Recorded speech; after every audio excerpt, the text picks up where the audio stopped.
Sa totoo lang, medyo pinakababa ako ni Dave Apolinario. No? Breaking news po, no? Dave Apolinario panalo po sa Japan, pero kailangan may konting drama. Ito po yung photo na napabaksak po siya in the third round. Ako po si Pau Salud ng Pauka Sports. Huwag kayong mag-alala, panalo po si Dave Apolinario by a fourth round TKO. Pero pakita muna natin, courtesy of PH Boxing Corner, courtesy of Limino, and courtesy of Washi Promotions.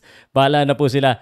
Ang ating pong pambato na may 19 wins bago itong laban na ito ay nakatanggap po ng kanyang pang-20 panalo at knockout. Ito po yung instance na siya po ay na-counter at dito po ay siya po ay nabilangan at medyo kinabahan ako dito, no? At pero after the fourth round, bang! Ayan na po yung kanyang left straight, and then finalo up niya po at tinamos po itong kalaban niya by a vicious uppercut that ended the fight. Sabi ni referee, tama na, panalo ka na. Pero kinabahan talaga ako, Dave.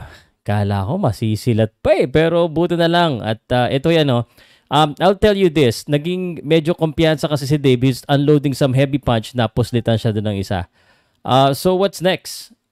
I think, like what I said, guys, Dave Apolinario is one of our boxing prospects at doon pinakita niya na talagang he has the heart of a champion, IBO champion, and now I think he's ready to be the WBA champion, or ano siya, rated po siya sa mga sanctioning bodies. The number 1 siya sa WBA, number 3 siya sa IBF, at let me just double check sa WBC. Parang wala yata siya sa WBC. Number 8 siya sa WBO.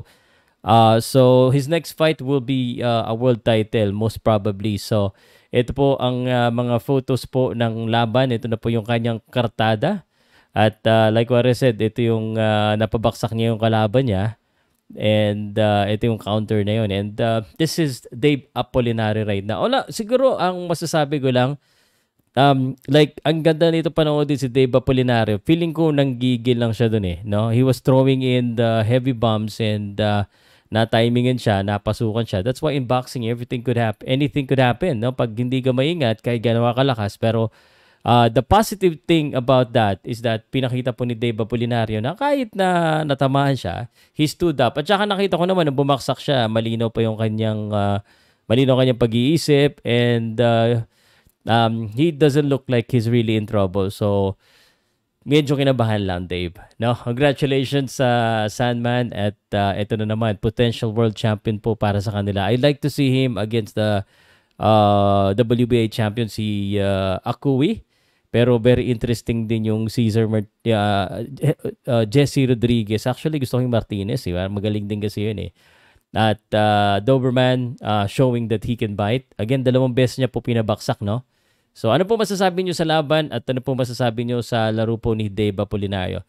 I'm telling you guys, he will be our next world champion. So, congratulations guys. That's just my initial reactions. Kinabahan ako eh. Labo pa naman ng Gilas ngayon. Salamat guys. Let me know what you think in the comment section about his fight.